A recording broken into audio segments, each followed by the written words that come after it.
Righto guys, what's going on? I've just had to film this pretty generic intro for a few videos, pretty much as an apology.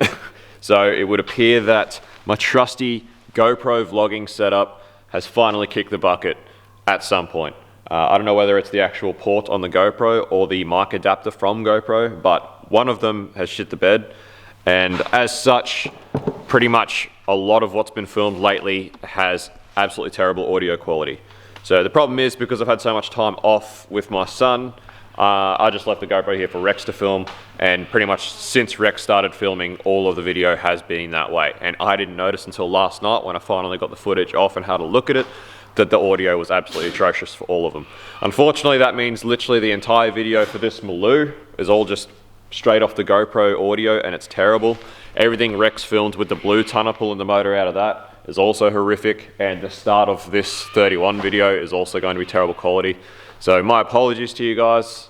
I'm definitely retiring that GoPro at this point to only drift footage and time-lapse footage. I'm going to go back to using my Canon camera to vlog until I can afford to buy a new GoPro. So apologies for the terrible audio quality in some of these videos, guys. If you're watching this at the start of the video, it's either for the entirety of the video or at least part of the video, and I apologize. But bear with us, won't be filming with the GoPro anymore, and will be better quality audio from here on out. Sorry guys. Believe it, no one's more pissed off than we are. Like, wasted all that time filming stuff. It really is terrible. Like, there's 3 videos where the audio is just pretty much not there. And it's really, because we're really impressed with how this thing sounds, and you literally cannot hear it properly through the video. It just sounds atrocious on the video because of the way the audio was captured. Because yeah, we were stoked with how this unit actually sounded, and I'm going to chuck a few videos off my phone into the video just to try and get that audio so you can see how it sounds. But yeah, apologies for the audio being terrible, guys, but it won't be for long. Thanks guys. What's up guys, it's a beautiful sunny day here at HQ. Been cruising for most of the day. We took delivery of this really nice car. I'm not sure what the go is with filming that, so I'm just gonna leave that alone. I just thought because we've got a little bit of time at the moment, Max is chilling at home because he should be a new dad any day soon. So he's obviously got some priorities that he needs to sort out at home. So in the meantime, while I've got a couple of days till Max gets back, I have pulled the trigger on getting the old blue tonner up here. I'm going to give it a wash because it is disgusting. See, bastard sparrows. I really hate them.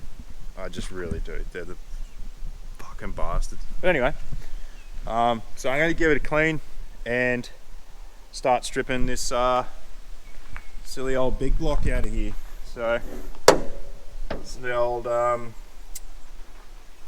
supercharged 427. The blower and pipes are actually off Dad's big block, which is over in the corner. So Dad, after sitting for this long, Dad wants to do something with his big block. He wants his blower and pipes back, which is a good enough excuse for me to rip this motor out, strip it down, and find out exactly what's going wrong. So I'm not going to film me cleaning it because you already know what cleaning a car looks like. So I'll give it a good clean up. We'll get it in this afternoon, and I'll start stripping it apart, and I'll tell you a little bit more about it as we go. I don't know how much Max has actually told any of even of our older viewers, so the new ones probably don't know anything about this poor old disgusting looking blue ute. So we'll get into it for the afternoon.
so we're about 40 minutes in now from where we started.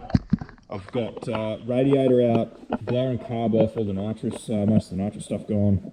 Looking at now, I'll be next steps pretty much to lift the car up and turn it over, get the torque converter bolts from underneath and the bell housing bolts from underneath. Pretty much then we're looking at, I will probably pull that alternator out just because being such a wide motor, it does make it easier just to pull that off.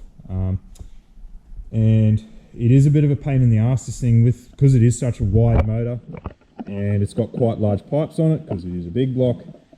These particular pipes actually don't come in or out before or after the motor, if you know what I mean.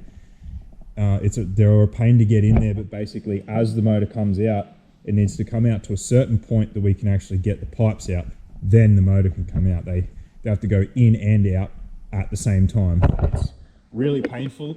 When I put this motor in, I pretty much did it on my own. It was really late at night one night and it was just infuriating how difficult it was. But for now, so about 40 minutes in, light's fading really quickly.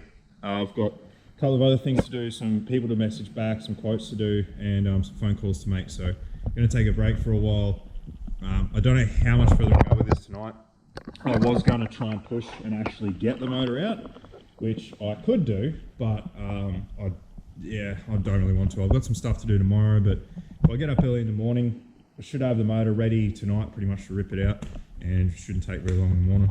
So we'll make this one video, I think, because there hasn't been a whole lot of content. We started late in the day.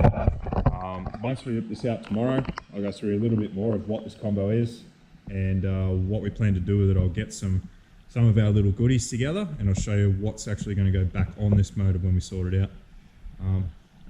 Hopefully you'll like it. It should be a nice little combo, I reckon. So probably be it for tonight as far as the video. The rest I'm going to do is not really exciting, so I'll just check in the morning. We'll see you then. Alright guys, we're back this morning. I'm still waking up, so I probably look like shit. But anyway, we're just about ready to pull this motor out.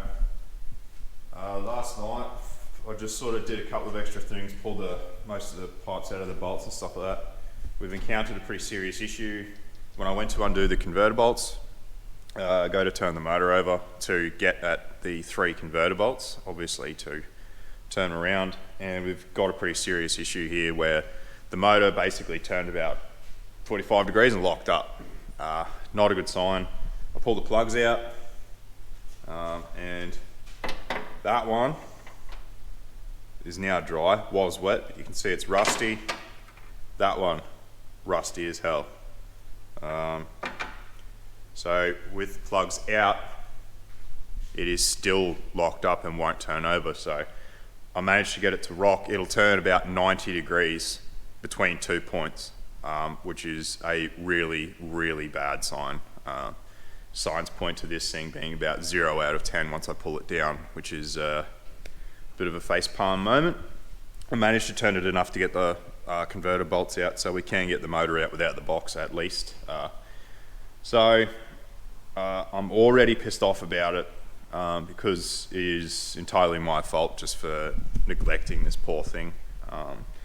At the moment I have a very strong suspicion that this head gasket issue that it had will be this driver's side head gasket has leaked coolant into those 2 cylinders, so the center 2 cylinders on that bank, which is 4 and 6, and if it's locked up that bad, it's really not a good sign. I'd be amazed if we can get away without reboring it, which is really unfortunate. I was really hoping to reuse those pistons, but it is what it is. It's what happens when things sit for long periods of time and we can't get to them. It is what it is. So anyway, we'll get it out and have a look.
Okay, so I'm absolutely disgusted with what we've found.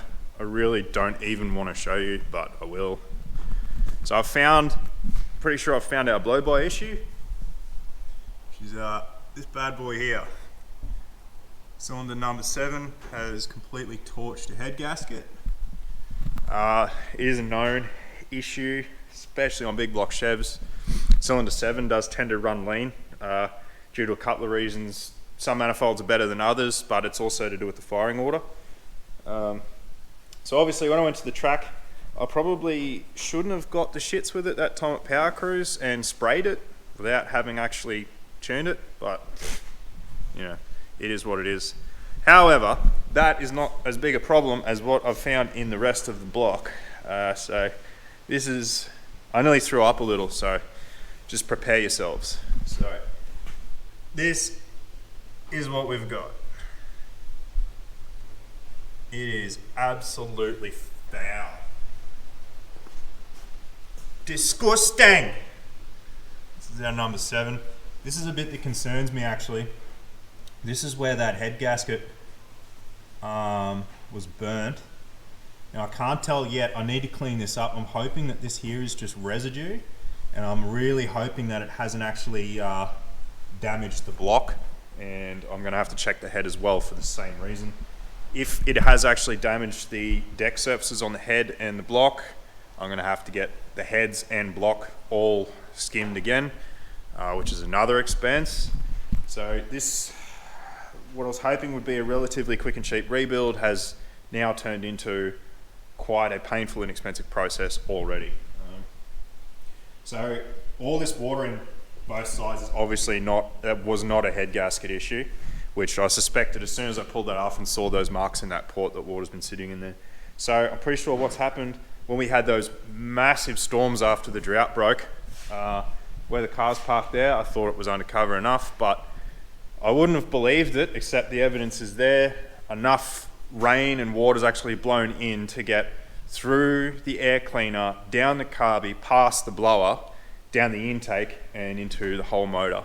And because it's just sat there like this, it's just corroded and rusted, and now I'm paying for my own neglect because it is entirely my fault. So there's an expensive lesson for you guys to learn.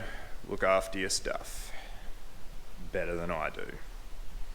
Anyway, I'm extremely upset, but there's nothing I can do about it now. It's going to be a struggle to even get these pistons out of the friggin' block now, so it's going to be a painful process. I'll probably just leave it here for now, because it's going to be most of my afternoon just getting this stupid thing the rest of the way apart. So I'll check back in when we actually make any progress. I'll check back in when we make some progress. Yay. Hey guys, so it's been quite a while since I last checked in. I think it's been actually nearly a week. Quick update, I took the block down to the machine shop. It's going to have to get bored. No way around that, those bores were too far gone. I have gone ahead and cleaned up the heads. So we've got our heads cleaned up alright. Valves are all sweet. These are all brand new for air stainless valves. They're brand new double springs. These heads were gone sort of right through, they're pretty much brand new until that little incident with the water. I did have to grind a couple of the seats up on, I think it was this head, to get them to clean up, which I'm a bit unhappy about, but it is what it is. So we're going to have to buy new rods and new pistons. I've just dropped it off at the machine shop and said, look, we'll just I'm not going to water pistons until we actually know that it's going to clean up at a certain bore size. So most likely going to be another 20 hours chasing to 80 over. So it sucks, but it is what it is. Put a new cam in it and should be all sweet. In the meantime, so now Les we picked up off our friend Dan. This came out of a car that he used to own, and it had dropped a valve. So you can see that little unpleasant mess there. So that has, I haven't taken this head off yet. I haven't pulled this apart. I literally just took the intake off yesterday. It's destroyed that piston in that pot and has actually destroyed the block as well. So the block's cracked. So we figured it was still worth getting, just have a spare LS1 block around for dummying up and that sort of thing. Plus this side, this head is still all good. And I believe we had an uneven, we had an odd number of heads, I think. So that gets us a full pair again. It's also, you know, still got the alternator and starter and a couple of other bits and pieces. So I'll pull it down and have a look at the damage myself. I'm hoping that rod is all right, because this is actually a late model VZ engine that has the good Gen 4 floating rods in it, and that's what we're really hoping to save. Dan reckons the cam and everything's sweet. The lifters, I think it had new lifters and stuff as well. So lifters, rockers, push rods, like all that stuff's all good. Obviously that piston is not even worth touching, but hopefully we'll just check that rod, make sure it's straight, and if that's all good, we'll be really happy. Also gets us another good crank too, which we are short on. So that's pretty much what we've been up to. The other thing we did, because it's freezing out here, made us a mint fireplace out of a 44-gallon drum. So this is the prototype. It's not quite finished yet. A couple of things we want to do is put some hooks to hang the chain up so that we can keep the door shut. We're going to put a flue in the chimney as well, just to help control it like an actual fireplace. Yeah, that's pretty much what we've been up to. I have a mate of mine, he's coming out this afternoon, dropping off from Maloo. That's going to get a care package and a tune. That's pretty much what we're up to. Maxie's preoccupied at the moment. He will be having his baby pretty much any moment. So I know I did promise that I would show you a couple of goodies, basically what we have planned for this big block once it goes back together. So I did try and start getting some of it out the other day. I'll show you what we're about. Okay, so forgive the mess a little bit, but this here is a complete hot side to suit a single turbo big block into HQ. Guys, I've no idea where we left off in the last video. I think I was talking about, sorry, not the last video. Last time I signed out or whatever. Same, not a lot of progress with the big block, just been, got the heads back together. I did get this LS pulled down and found a little bit of carnage, so I'll show you what happens. Pretty happy here, the crank looks to be in really good shape. They're all good. It looks like there's marks in the crank, but they're actually smooth as, so crank's all good, which I'm really happy about. There is a bit of a problem with, if I can just turn this over. So this is the cylinder that sort of copped it. If I can get this torch here, you can see that crack there. That one is the problem. So that's where this block is pretty much done for. It's probably just not worth even stuffing with, so we'll keep that as either a dummy block or it might end up as a coffee table, I don't know. But this is the other side of it. So that's what the head looked like after the valve punched that a few times. Then there is this fella here. That's what's left of the exhaust valve. And that is the broken spring that I believe has caused the problem. So to me, this looks like it's snapped the valve spring, broken a valve spring, dropped the retainer, and it's dropped that exhaust valve into the cylinder. And that's been collected by this piston. And as you can see, that poor piston has suffered quite severely. It has just split the thing in half. There's the piece that's shoved out the bottom there. So it looks to me like that rod's all good, which is pretty good, and the rest of them are all sweet. So yeah, we've pulled it down. This thing has a few good bits in it. You know, it's got an LS6 intake. Turns out it's actually got Trend 80 push rods in it. Yeah, good rockers. It's got a good high volume oil pump on it, perfect for a turbo application. It's got a comp cams, LSR cam in it. Nice little stick, that one. So all in all, pretty happy with it. We got a good crank out of it too. So I'm just going to clean up all these bits and pieces and start putting stuff away. It's good. I'll steal that alternator for our R31 project, because it was missing an alternator that I stole off that quite some time ago to replace the old man's on his Statesman when it crapped out. So yeah, that's it's more or less what I'm up to today. I've done a bit of clean up in the shed. We've rearranged the benches and bits and pieces, stuff like that. Tried to just have a bit of a clean up. The old man's still out. He's done a lot of stuff today out under our lean-to out there to try and sort shit out. So yeah, not much else to say really. It's not going to be a super exciting day. It's been a fairly boring, I guess, week. Max hasn't been here, and I've been making very slow progress with all this stuff because I've spent so much time chasing up bits and pieces for the Mustang, and we've now got Tommy's Maloo. I will cover that a bit. Tommy's asked me to sort of chuck a bit of footage up because he would love to see what we're doing as we go. So all the parts are ordered for the Maloo except for the exhaust. I'm still waiting on the supply for the exhaust. Yeah, as soon as that stuff shows up, I don't want to rip the motor out of that quite yet until the parts are here, because obviously as soon as I put that on the hoist, I rip the motor out and the car's now pretty much immobile. I can push it around. So I'm not going to have the parts pretty much until very end of this week, possibly start of next week. So for now, I'll just leave that thing complete and drivable, and probably get stuck into it on the weekend. So it's about where we're at. I'm sorry for the pretty boring content, but it is what it is.